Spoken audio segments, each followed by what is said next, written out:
E aí, galera, beleza? Vamos para mais uma aula de segurança e auditoria de sistemas e o tema de hoje vai ser ataques. Mas antes de falarmos, de ataques, vamos agora falar algumas terminologias importantes para que a gente possa ter um conhecimento em comum. Então, um ataque é toda a exploração bem-sucedida de uma vulnerabilidade, sendo que uma vulnerabilidade, na verdade, é uma brecha, pré-conhecida ou não, de uma aplicação, que enquanto ela não for bem explorada com sucesso, ela não deixa de ser uma ameaça. A partir do momento que você explora a vulnerabilidade e você tem sucesso, você realizou um ataque. E a partir do momento que você realizar um ataque com sucesso, você está provocando um incidente de segurança da informação, quando você quebra alguma das suas regras. E o nosso código explorador é todo aquele código feito com o objetivo de você explorar uma vulnerabilidade com sucesso. Então, muitas vezes você tem versões de aplicações que têm brechas que são divulgadas e você cria códigos para poder você fazer essa exploração. Então isso é o chamado código explorador, podendo até conter vários códigos em um determinado programa, e é o que a gente conhece como um toolkit de códigos exploradores, aqueles bons e velhos famosos programas que fazem uma varredura aí no seu computador, procurando por todas as versões dos programas que você tenha que possuem vulnerabilidades que são conhecidas. Então, principais tipos de ataques. Nós temos os ataques para obter informações, aquele onde as informações são vendidas ou são obtidas por empresas concorrentes. Temos o ataque de negação de serviço, aquele onde você procura sempre tirar do ar aquele site, aquele serviço. Temos o ataque contra a conexão TCP, o famoso man in the middle, aquele onde você rouba uma conexão, uma sessão previamente aberta, utilizando aí para que você possa se passar, às vezes, por uma pessoa, ou verificar, ou visualizar o que aquela pessoa está fazendo. E aí aqueles famosos ataques a níveis de aplicação, que são os vírus, os trojanos, o worms, sempre buscando aí você fazer algum tipo de dano nos seus arquivos. Então, quando a gente fala em relação à obtenção de informação, a primeira coisa que a gente tem que pensar é: aonde é que eu vou procurar? No lixo. As pessoas, elas jogam documentos no lixo, na lixeira, mas nem sempre elas se lembram de limpar aquele conteúdo daquela lixeira. Então, acaba que você, como uma pessoa mal intencionada, pode abrir aquela lixeira e restaurar os documentos que te interessem, caso aqueles documentos não estejam criptografados. E aí a gente tem a engenharia social, quando a própria pessoa é induzida a nos passar a informação que a gente queira, através da conversa, da lábia. Temos o ataque físico, aquele que a pessoa vai lá e puxa o cabo, ou coloca um pendrive e rouba a informação. O farejador de pacotes, que você vai ficar prestando atenção nos pacotes que vão ficar trafegando na sua rede, para ver se tem algum conteúdo que te interessa. Temos o scanner de portas, na nossa rede, para ver se tem alguma porta lá dando bobeira, que não esteja sendo utilizada por nenhum serviço. O scanning de vulnerabilidades, como a gente já falou, quando você tem vários programas lá. E aí, temos outros dois tipos de ataques, que é o firewalking e o IP spoofing, que a gente vai falar um pouco mais na frente aí, de uma forma mais detalhada para vocês. Que é justamente o firewalking, quando você tem uma rede protegida por firewall e mesmo assim você tem um ataque, e o IP spoofing, quando você fala em relação ao mascaramento de IP, quando você se passa por um IP conhecido dentro daquela rede lá que você está tentando atacar. Então, quando a gente fala em relação ao farejamento de pacotes, a gente vai sempre ficar procurando, por conteúdos que nos interessam, que estão trafegando de forma aberta, sem criptografia, na rede. Então, uma vez que você detecta algum tipo de conteúdo, você pode ficar monitorando a sequência daquele conteúdo. Da mesma forma, o scanning de portas, onde você vai ficar sempre procurando portas que estão abertas e que elas não têm nenhum serviço que estejam funcionando ali. Então, aquela porta ali, se ela está de bobeira e ela não está sendo utilizada por nenhum serviço, nada mais justo do que você bloquear essa porta, evitando esse tipo de problema. Né? Temos aí também os scanners de vulnerabilidades, né? Quando você vai ficar procurando aí por brechas nas aplicações que você utiliza. Mas uma coisa é muito importante lembrar: isso não é somente utilizado apenas por pessoas mal intencionadas. Isso também pode ser utilizado pelos administradores de rede para evitar, né, que brechas fiquem abertas nas versões dos programas que ele utiliza lá na rede dele. Então ele pode procurar essas brechas, né, e caso precise de alguma atualização de versão, ele vai fazer, ou de remover algum tipo de programa, ele pode também fazer a remoção através de ferramentas, né, desse tipo aí. Então, o firewalking, né, você tem um firewall, a pessoa sabe que você tem um firewall, mas ela vai ficar mandando pacotes utilizando diferentes portas até ela receber uma resposta de algum daqueles pacotes ali que ela enviou. Então, a partir do momento que ela recebe uma resposta, ela vai saber que aquela porta está aberta e que ela pode utilizar daquela porta para poder ela fazer o que ela quer, um ataque ou executar um programa. Enfim, ela pode fazer o que ela quiser, mas sempre ela vai tentar buscar portas, né, que não foram bloqueadas pelas regras de acesso ali daquele firewall. Então, é sempre bom você monitorar e bloquear as portas que estejam aí de bobeira, né, para você evitar problemas. E o IP spoofing é o famoso mascaramento.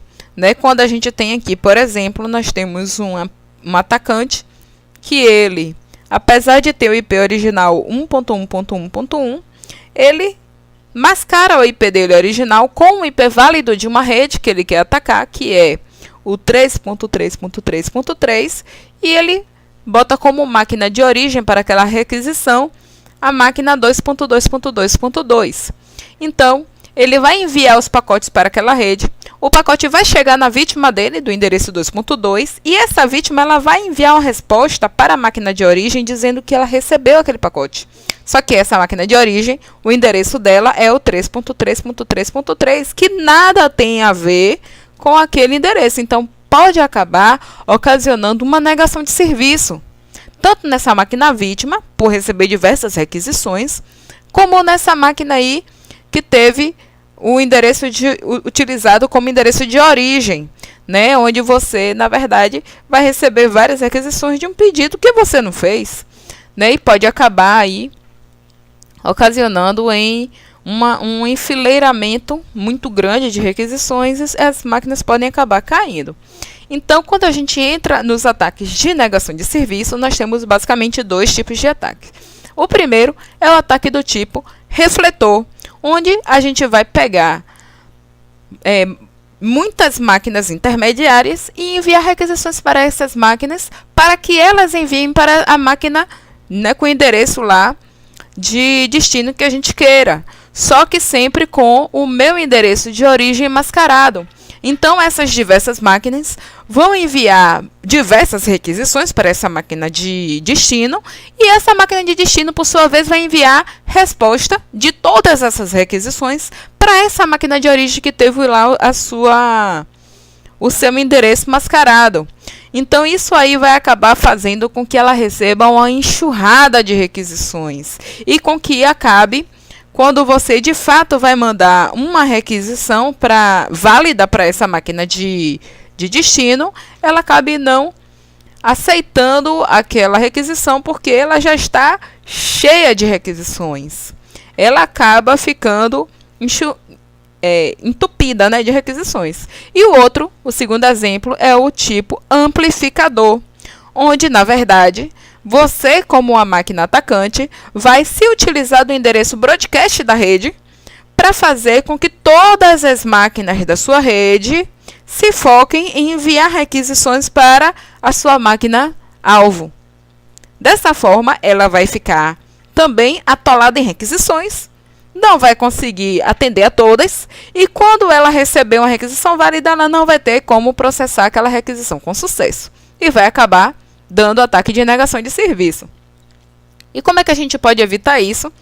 Através, né, da proibição da utilização desse IP de broadcast da rede, né, por máquinas aí que queiram enviar mensagens diretamente a esse IP do roteador.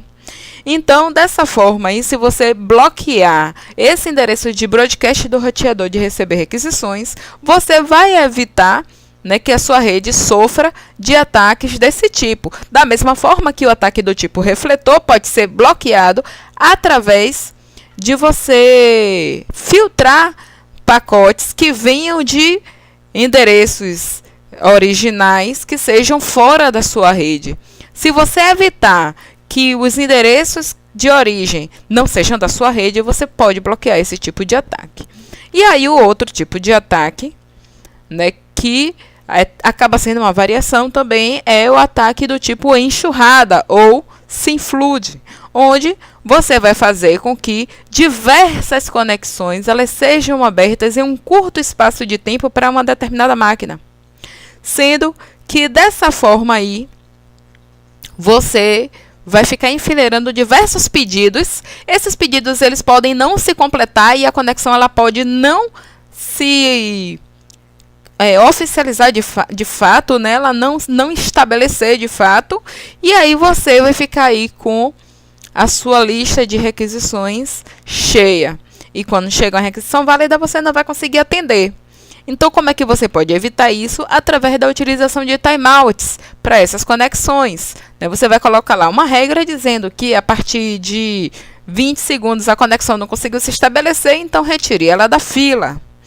E uma outra forma que a gente também tem é o ataque do tipo Smurf, que também utiliza o endereço broadcast da rede. É por isso que você precisa bloquear a utilização de endereço broadcast do seu roteador. Por quê?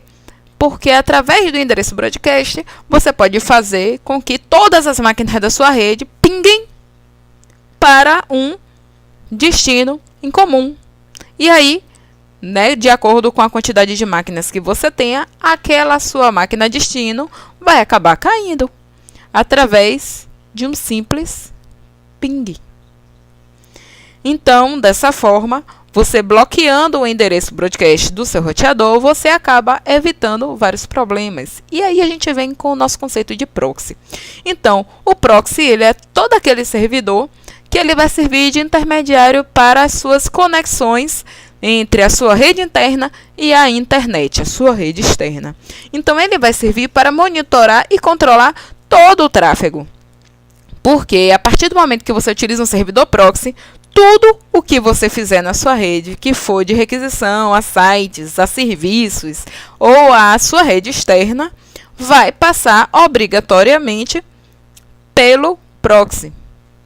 Então, dessa forma aí, todas as conexões entre os computadores vão ser filtradas pelo proxy. Se você puder, se você tiver tentando acessar algum conteúdo que for bloqueado, você vai receber, né, uma não autorização. E aí, quais são as vantagens e as desvantagens de você utilizar um servidor proxy? Primeiro, vantagens.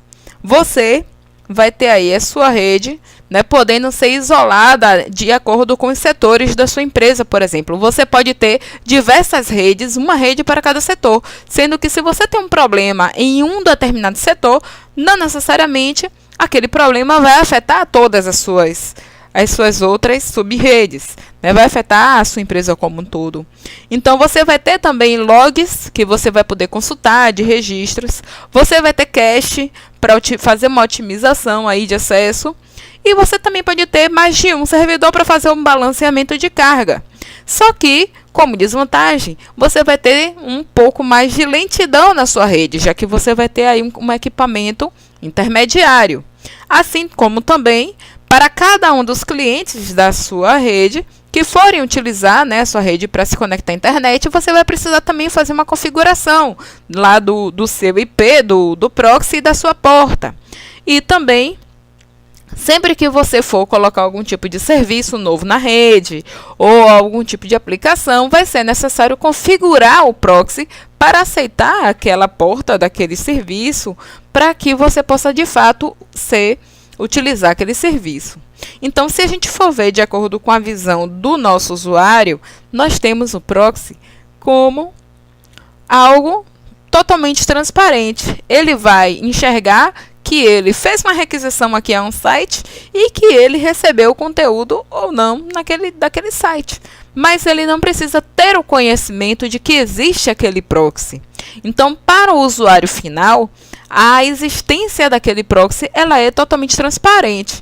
E aí a gente vem com o nosso firewall, né? Que o firewall é uma parede entre a nossa rede interna e a nossa rede externa, mas diferente do proxy, que está basicamente voltado para bloquear acessos, para bloquear sites e conexões, o firewall ele vai fazer uma filtragem em relação ao conteúdo dos pacotes que você está tentando enviar, o conteúdo do que você está tentando acessar, e quais são os serviços que são permitidos ou bloqueados, como, por exemplo, o serviço de FTP, o serviço de e-mail. Você pode bloquear e-mails externos da sua empresa, por exemplo. E aí você pode também fazer uma lista de quais são os IPs que são considerados bem-vindos e quais são os IPs que são considerados bloqueados, que precisam ser evitados. Então, com o firewall você cria uma parede, né, que você vai conseguir fazer o monitoramento dessas conexões aí.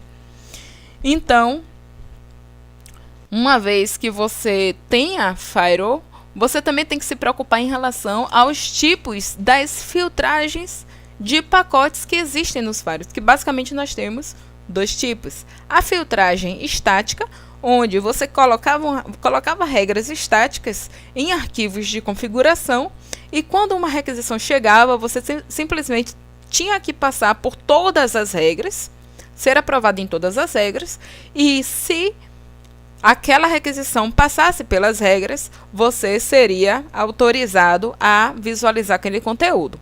Caso contrário, aquele conteúdo seria bloqueado. Só que isso ele não leva em consideração o contexto que aquele pacote está trafegando. Então, por exemplo, se você tiver uma palavra terra, por exemplo, árvore, em um site e você queira bloquear essa palavra em um determinado contexto específico, ela, na verdade, ela não vai funcionar dessa forma. Ela vai se bloquear para todo e qualquer conteúdo que tenha essas palavras aí, porque ele não está levando em consideração qual é o contexto que essas palavras estão inseridas, mas apenas se a palavra existe ou não no conteúdo daquela página que você está tentando acessar. E para resolver esse problema é que foi introduzido aí a filtragem dinâmica, onde você vai visualizar, na verdade, qual o contexto que aquela palavra está inserida para dizer se vai ou não bloquear um determinado conteúdo. Então, por exemplo, se você está no streaming ou se você está visualizando algum site de notícias, por exemplo, você pode liberar o conteúdo, né? Não necessariamente vai precisar bloquear. E aí entra também o conceito do firewall de aplicação, né? Onde você tem, na verdade, softwares que tanto fazem o papel de proxy quanto de firewall.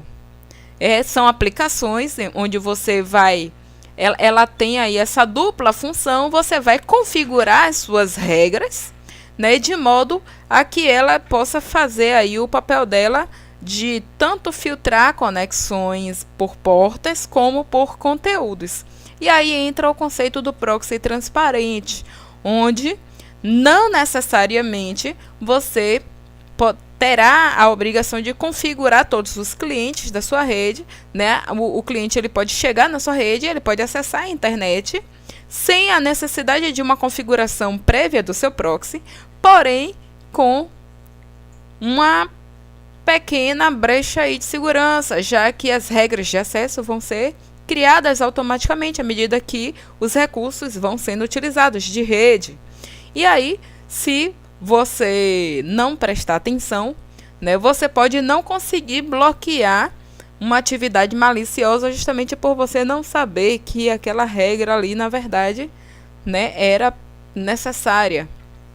Né? Você não tem como você bloquear todo tipo de atividade maliciosa em caso aí da utilização de proxies transparentes, né? Mas, enfim, o mais utilizado mesmo é quando você tem lá a configuração de todos os seus clientes para o IP e a porta lá do seu proxy.